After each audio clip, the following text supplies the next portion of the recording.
Buat saudaraku kaum Wahabi, berhentilah antum-antum itu mengatakan kalau dakwah itu harus berilmu dulu.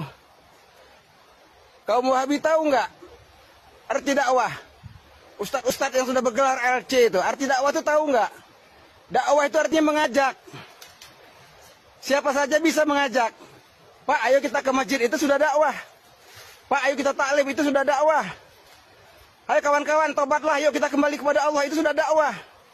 Dakwah itu siapa saja bisa, mudah. Kalau mengajar, ceramah harus berilmu. Kalau ceramah itu harus ustadz.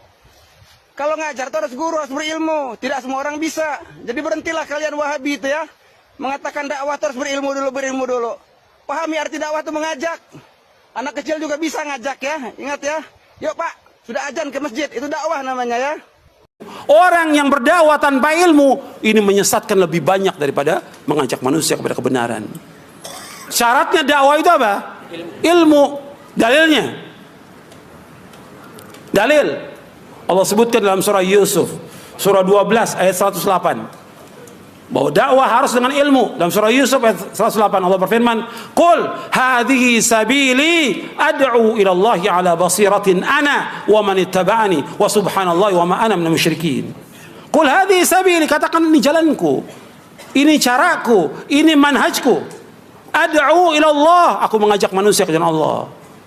Ala basirah, dengan dasar ilmu dan keyakinan. Ana wa man tabi, aku dan orang mengikuti aku. Wa subhanallah, maha suci Allah, wa ma ana musyrikin, aku tidak termasuk orang berbuat syirik. Dakwah harus dengan ilmu. Kalau ada yang tanya sekarang, Ustaz bergabung nggak sama Jamaah Tabligh? Saya bilang jangan bergabung, gitu kan? Jangan ikut sama mereka. Mereka keliru, kelirunya banyak. Misal mereka kembali kepada buku satu saja, ya, masalah fadail amal, dan banyak hadis-hadis yang perlu ditelusurin. Ada hadis yang dhaif, ada hadis yang maudhu.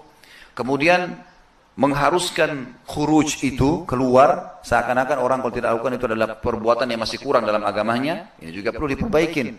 Berbicaranya orang yang tidak berilmu, orang yang baru sadar kemarin disuruh bicara misalnya. Saya sebutkan sekian banyak hal-hal. Kemudian banyaknya orang yang bergabung, dan umumnya memang kelompok ini berdasar asasnya adalah sufi, ya, orang yang bermanhaj sufi. Dan ini adalah banyak kepada hal-hal yang melanggar nanti sunnah-sunnah Nabi SAW, karena kita tahu sufi ya, atau pemahaman sufi, sufisme, ataupun tarekat-tarekat yang merupakan cabang dari ilmu sufi itu sendiri, itu kebanyakan mereka keluar dari sunnah-sunnah Nabi SAW.